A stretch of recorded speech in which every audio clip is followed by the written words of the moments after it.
A hearty welcome to all my viewers tuning into this channel. I am your friend and guide Nazma Ram, presenting before you another riveting topic of Basic English Grammar series only on 360 Degree Vigyan. Hey guys, कैसे हैं आप सभी?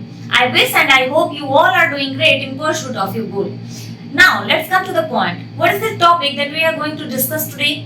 Yeah, it's pronoun. जिसकी series की शुरुआत हमने last class में की थी, वहां पे हमने प्रोनाउन के डेफिनेशन को खुद बिल्ड किया था, उसके फर्स्ट टाइप के बारे में जाना था और उसके 3 केसेस के बारे में पढ़ा था, जो कि हैं subjective case, objective case and possessive case. Possessive case के फर्दर 2 फॉर्म्स के बारे में हमने जाना। एक फॉर्म को हम पजेसिव डिटरमिनर्स, पजेसिव एडजेक्टिव्स या प्रोनोमिनल एडजेक्टिव्स कहते हैं और दूसरे फॉर्म को पजेसिव प्रोनाउन कहते हैं। और पजेसिव प्रोनाउन को पढ़ने के साथ ही हमने सेकंड टाइप ऑफ प्रोनाउन को कंप्लीट कर लिया था और आज उस सीरीज को आगे बढ़ाते हुए हम नेक्स्ट टाइप ऑफ प्रोनाउंस के बारे में पढ़ेंगे, जो कि है हमारे reflexive pronouns and emphatic pronounce.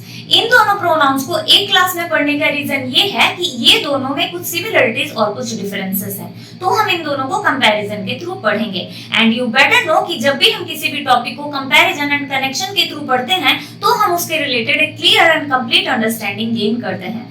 You can also take advantage of this opportunity by staying connected with me not only till the end of the lesson but also until I upload videos on my channel.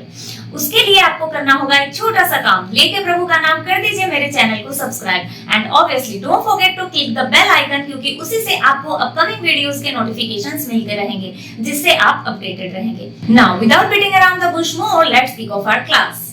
सबसे पहले हम reflexive pronouns को समझेंगे। Reflexive word आया है reflection से, जिसका मतलब है प्रतिबिंब। रिफ्लेक्सिव प्रोनाउन को अच्छे से समझने के लिए हम इसको एक basic and real life example के थ्रू पढ़ेंगे। सनलाइट के सामने अगर मिरर लेके खड़ा हुआ जाए तो क्या होगा? मिरर के जस्ट अपोजिट साइड में एक ब्राइट पैच दिखाई देगा। वो ब्राइट पैच क्या है? सन का ही लाइट है जो मिरर पे स्ट्राइक करके रिफ्लेक्ट होता है। तो इसी ब्राइट पैच को हम रिफ्लेक्टेड सनलाइट भी कह सकते हैं। अब उसी रिफ्लेक्टेड सनलाइट को हम रिफ्लेक्सिव प्रोनाउन से कनेक्ट करके पढ़ेंगे। रिफ्लेक्टेड सनलाइट वो है जो सनलाइट से रिफ्लेक्ट होके बना है। उसी तरह से रिफ्लेक्सिव प्रोनाउन क्या है? जो कि प्रोनाउन से रिफ्लेक्ट होके बना है, और वो भी सब्जेक्टिव केस के प्रोनाउन से रिफ्लेक्ट होके बना है। और सब्जेक्टिव केस के प्रोनाउंस कौन से हैं हमारे? I, we, you, he, she, it and they. और इन्हीं से हम रिफ्लेक्सिव प्रोनाउंस को बनाते हैं। आई से बनता है myself, we, ourself, you, yourself या yourself, he, himself, she, herself, it, itself, they, themselves. So ये सारे वर्ड्स को हम रिफ्लेक्सिव प्रोनाउंस कहते हैं। ये सिंगुलर केस में सेल्फ और प्लूरल केस में सेल्फ्स लेते हैं। इन्हीं रिफ्लेक्सिव प्रोनाउंस को हम कंपाउंड पर्सनल प्रोनाउंस भी कहते हैं। क्यों? क्योंकि ये पर्सनल प्रोनाउन में कुछ एक्स्ट्रा वर्ड्स ऐड करके, जैसे कि सेल्फ या सेल्फ्स को ऐड करके हम इनको बिल्ड करते हैं, इसीलिए हम इनको कंपाउंड पर्सनल प्रोनाउंस भी कहते हैं। अब आइए रिफ्लेक्सिव प्रोनाउन को हम सेंटेंस के थ्रू थोड़ा और डिटेल में समझते हैं। मैंने यहाँ पे कुछ 4 सेंटेंसेस लिखे हैं। I burnt myself while cooking. He cut himself while shaving. She slapped herself. We hurt ourselves. इन चारों सेंटेंसेस में हमें सबसे पहले सब्जेक्ट्स को पिक आउट करना है, जो कि हैं I, he, she and we। इसके बाद आते हैं हमारे वर्ब, जो कि हैं burnt, slapped, cut and hurt। इसके बाद आते हैं ऑब्जेक्ट। हमारा जो एक सिंपल सेंटेंस का सिंटैक्स है वो क्या कहता है कि subject plus verb plus object. तो सब्जेक्ट हो गया, वर्ब हो गया और उसके बाद आता है हमारा ऑब्जेक्ट। और वो सारे ऑब्जेक्ट्स क्या हैं? Myself, himself, herself and ourself. तो ये सारे वर्ड्स जो कि ऑब्जेक्ट्स हैं, ये कहां से आए हैं? माई सेल्फ आया है आई से, हिमसेल्फ ही से, herself she से, ourselves we से। सो ये सारे ऑब्जेक्ट्स जो कि प्रोनाउंस हैं और जो कि सब्जेक्टिव केस के प्रोनाउन से रिफ्लेक्ट होके बनते हैं, इन्हीं को हम रिफ्लेक्सिव प्रोनाउंस कहते हैं। तो यहाँ पे देखिए रिफ्लेक्सिव प्रोनाउंस जो है वो एक सेंटेंस में ऑब्जेक्ट का रोल प्ले करता है। और एक पॉइंट ये है कि सब्जेक्ट और ऑब्जेक्ट जो है वो सिमिलर पर्सन है।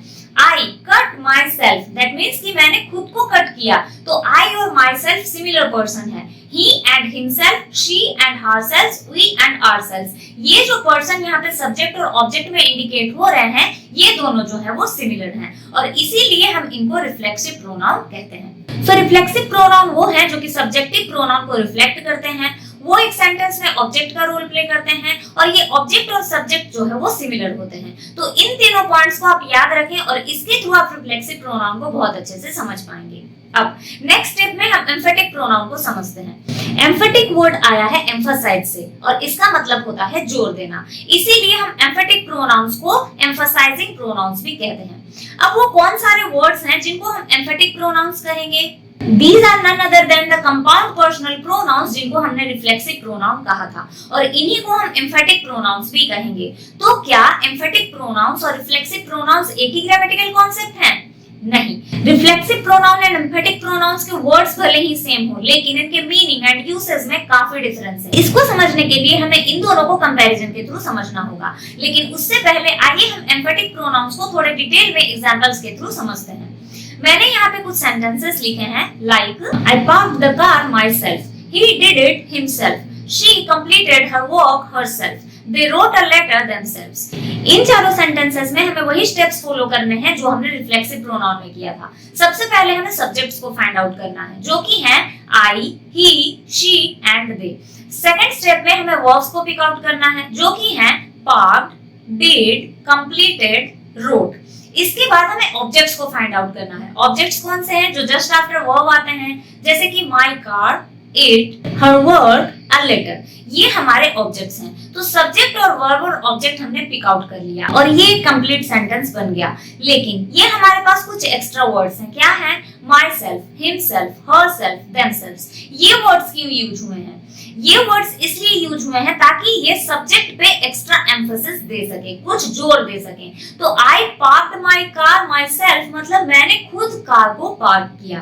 अगर हम इस माय सेल्फ वर्ड को हटा दें और ये कहें आई पार्क्ड माय कार, तो भी ये एक मीनिंगफुल सेंटेंस बनता है। तो एम्फेटिक प्रोनाउंस जो है एक सेंटेंस में बहुत ज्यादा मेजर रोल प्ले नहीं करते। ये एक सेंटेंस में एक्स्ट्रा वर्ड्स की तरह काम करते हैं, जिनको अगर हम सेंटेंस से रिमूव भी कर दे तो भी कोई फर्क नहीं पड़ता, तो भी वो सेंटेंस जो है एक मीनिंगफुल सेंस देगा।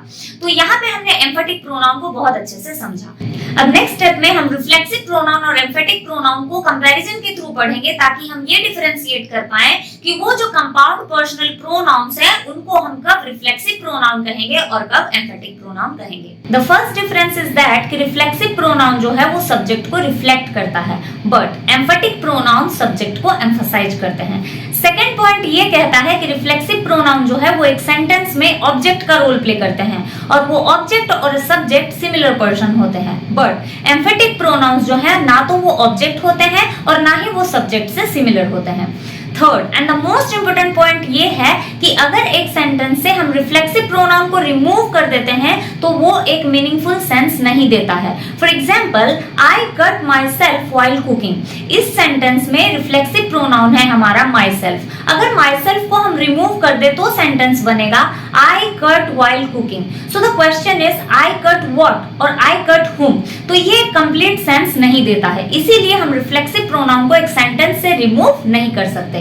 बट एम्फेटिक प्रोनाउंस जो हैं एक सेंटेंस में एक्स्ट्रा वर्ड्स होते हैं और उनको अगर हम सेंटेंस से रिमूव भी करें तो उसके मीनिंग में कोई भी फर्क नहीं पड़ेगा। For example, I did it my self. यहाँ पे माई सेल्फ एक एम्फेटिक प्रोनाउन है और अगर हम इसको यहाँ से रिमूव करते हैं, आई डिड इट कहते हैं, तो भी ये एक मीनिंगफुल सेंटेंस बनता है। सो ये फर्क नहीं पड़ता कि हम एक सेंटेंस में एम्फेटिक प्रोनाउन यूज करते हैं या नहीं करते, बट रिफ्लेक्सिव प्रोनाउन एक सेंटेंस में बहुत ही मेजर रोल प्ले करता है।